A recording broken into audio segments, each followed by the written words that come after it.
আসসালামু আলাইকুম। আমি সবসময় আমার যে কোনো ভালো কাজ শুরু করি আমার এই পরিবারকে সাথে।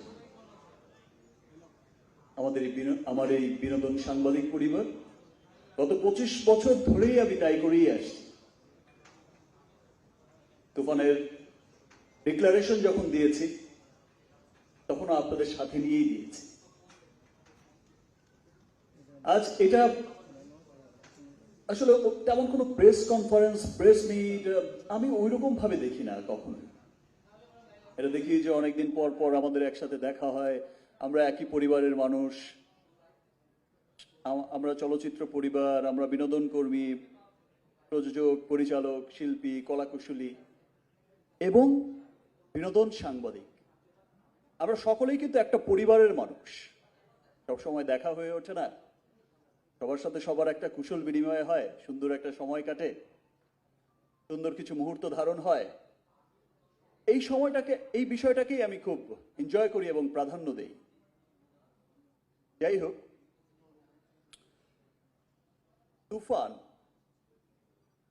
তুফানের আসলে তুফানটা শুরু হয়েছিল সেই দিন আরেক 5 তারকা হোটেল থেকে সকলে একত্রিত হয়ে এমন সুন্দর একটা ছবির সুন্দর একটা পোর্ট্রে করেছিল রাফি।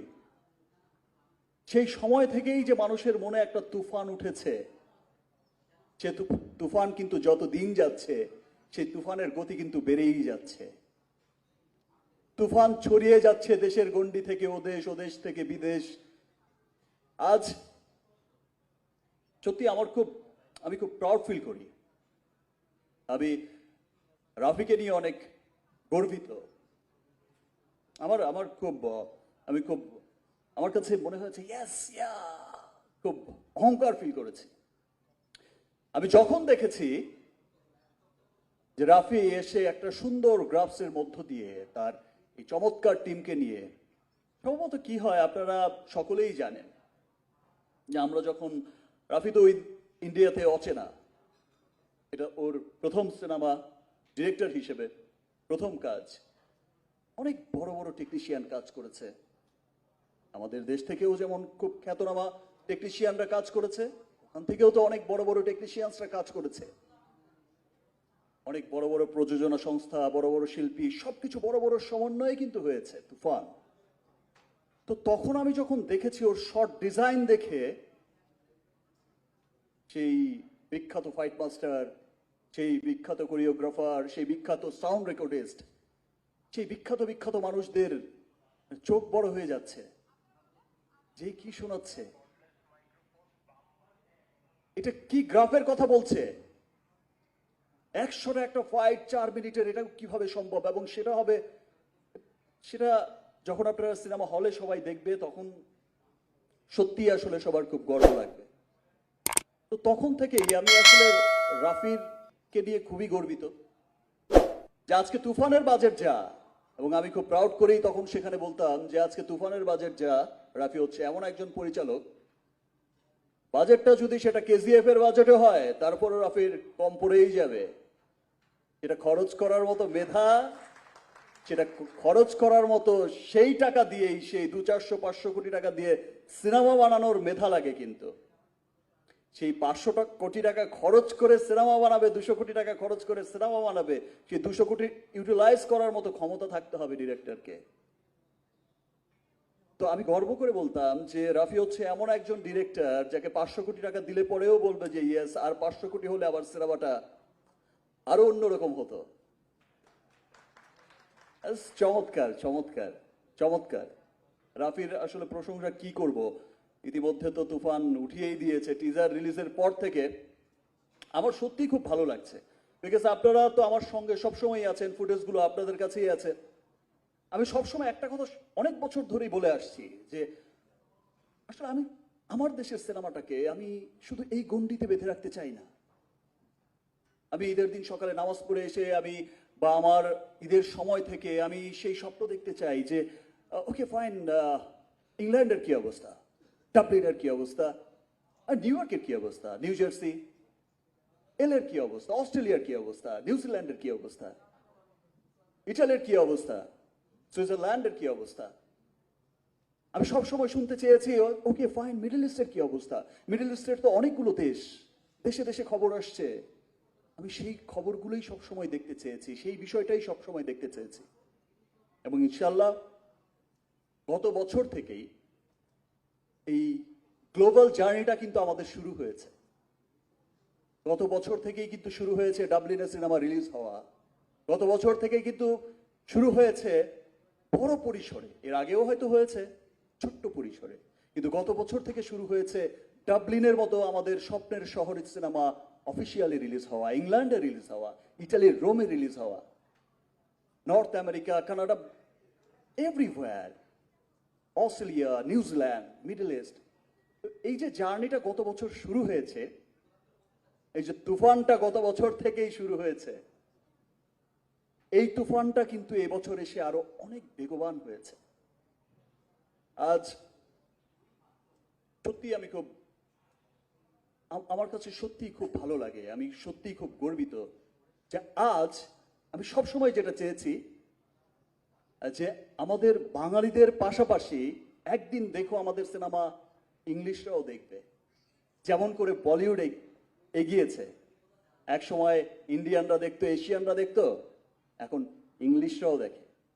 আমার খুব ভালো লাগছে দেখে যে তুফানের টিজার যখন লঞ্চ হয়েছে, আপনারা সকলেই জানেন তুফানের টিজার যখন লঞ্চ হয়েছে, তুফানের গান যখন এসেছে, এই দুই সময়ই অস্ট্রেলিয়া বলেন, আপনার নেদারল্যান্ড বলেন, আপনার আমেরিকা বলেন, আপনার জার্মান বলেন, আপনার জাপান বলেন, এরকম বহু দেশের সেই সেই ইংলিশরা বলেন, বহু দেশের ইংলিশ কন্টেন্ট ক্রিয়েটাররা কিন্তু গানের টিজারের রিয়েকশন দিচ্ছে।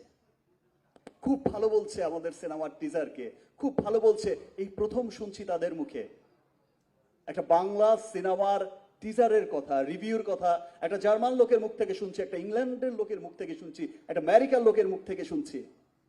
আমি খুব গর্বিত এবং আমি রাফিকে অনেক ধন্যবাদ জানাই যে তুফানের মতো এমন একটা চমৎকার প্রজেক্ট, যেটা আসলে আমরা যদি সেটাকে বলি হচ্ছে কমার্শিয়াল ফিল্ম, এক সেন্সে দেখবেন কমার্শিয়াল ফিল্ম, আরেক সেন্সে আপনার মনে হবে it's a beautiful classic film. চমৎকার এর প্রেজেন্টেশন, অ্যাকচুয়ালি এটা সত্যি একটা চমৎকার ফিল্ম, গুড ফিল্ম। এখন আসলে আমার কাছে যেটা মনে হয়, এখন পুরো পৃথিবীতেই ক্লাসিক আর কমার্শিয়াল ফিল্ম বলে কিছু নেই, এখন দুটো শব্দই চলে, একটা হচ্ছে গুড ফিল্ম আর it's not a good film. So Toofan যে এত ভালো চমৎকার একটা সিনেমা এবং সবার হৃদয়ে যে কেড়েছে, সবার হৃদয়ে যে তুফান উঠেছে, সেটা তুফানের টিজার দেখলেই বোঝা গেছে, সেটা তুফানের গান দিয়েই বোঝা গেছে, উড়াধুরাই করে দিয়েছে। থ্যাংক ইউ রাফি, এবং এমন চমৎকার একটা প্রজেক্ট আমাকে নিয়ে ভাবার জন্য। এবং কথাটা এখনো শেষ হয়নি। ও আমি সরি, আমি ওয়েট করছি, কোনো অসুবিধা নেই। একবারই তো সুযোগ পাবো, না, আর তো সুযোগ দেবে আরো না। আছে, সুযোগ আরো আছে আপনার জন্য। সবকিছু এখানে সবাই যা যা মানে প্রশ্ন করতে পারবে, কোনো সুযোগ, অনেক সুযোগ রয়েছে। এনবে সবসময় তো আর আমাদের দেখা হয় না। আজ যেহেতু দেখা হয়েছে, অনেকদিন পর আবার দেখা হবে, হয়তো ঈদের পর কখনো এক সময় আবার দেখা হবে সুন্দর একটা মুহূর্তে। বাট আজকের কথাটা আজকেই বলে যেতে চাই।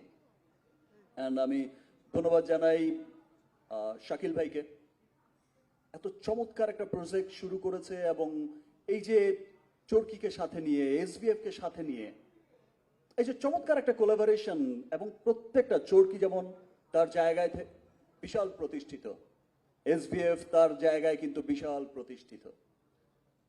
তো এই যে সমন্বয়টা করেছে, একসাথে করেছে এবং চমৎকার একটা ফিল্মের একটা চিন্তা করেছে এবং বানিয়েছে, সেই জন্য শাকিল ভাইকে অনেক ধন্যবাদ। ধন্যবাদ জানাই রনিকে, প্রথম দিন থেকেই যেভাবে চমৎকার ভাবে সবকিছু। পিয়াস আছে আছে যে সামনে, আর সামনে যারা বসে আছে, আমাদের ডিওপি তাহসিন, আমাদের আর্ট ডিরেক্টর শিহাব, আদনান, তুমি তো ফাটিয়ে দিয়েছো। এনিওয়ে, তুমি আর টাকা টাকা চেয়েও না এই ছবিতে, বিকজ এই ছবির পর থেকে তুমি কিন্তু আর্টিস্ট হয়ে যাবে। তো তোমার কিছু দেওয়া উচিত রাফিকে। তারপর সান, আমার কস্টিউম ডিজাইনার, আমার মেকআপ আর্টিস্ট সবুজ, রাকায়েত ভাই যে সামনেই দেখতে পাচ্ছি, কি চমৎকার। আসলে আরো যে কত ভালো ভালো সমন্বয়ে তুফান হয়েছে। সবাইকে আমি অনেক ধন্যবাদ জানাচ্ছি। সবাই সবার জায়গা থেকে এত বেস্ট কাজ করেছে, সেটা তুফান না দেখলে কেউ বুঝবে না। আমি ধন্যবাদ জানাই চঞ্চল ভাইকে, যে জাদুকর বলে, একটু আগেই বলে গেল যে অভিনয়ের জাদুকর, সত্যিই জাদুকর। আর চঞ্চল ভাইকে ধন্যবাদ এই জন্য জানাই, চঞ্চল ভাইয়ের সাথে তো আমার একটা আলাদা বন্ধুত্ব, একটা সুন্দর একটা ভ্রাতৃত্ব, এটা তো আছেই। আমরা অফিস রাফি তো বলেছে, সবাই জানে। But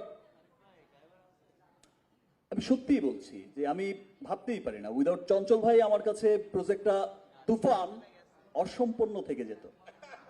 thank you brother.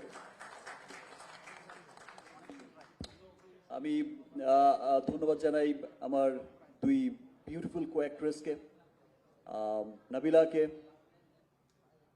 ঝাপসা বিউটিফুল, চমৎকার চমৎকার অভিনয়। নাবিলা এত চমৎকার অ্যাক্টিং করেছে, আমি মাঝে মাঝে মুগ্ধ হয়ে তাকিয়ে রয়েছি। ওয়াও। আর আরেকজন যিনি আছেন মিমি, মিমির কথা তো আর বলার কোনো অপেক্ষাই রাখে না। অলরেডি তো আপনাদের সকলের মনে তো সেই রাফির মনেও ঝড় তুলেছে, সেই বোঝে না কি বোঝে না, এখন রাফিও বোঝে না মিমি ছাড়া। একদম। এনিওয়ে, সো সকলের মন জয় করা সেই মিমি আজকে সকলের সামনে এবং এত চমৎকার কাজ করেছে, সেটা আমার মুখ থেকে আর বলার, এই সমস্ত কথা আমার আসলে মুখ থেকে বলার কিছু নেই। কারণ এটা এখন আপনাদের মাধ্যমে বা এই যে ইলেকট্রনিক্স মিডিয়া, সোশ্যাল মিডিয়ার কল্যাণে কিন্তু সেই বিষয়টা সবাই কিন্তু দেখছে।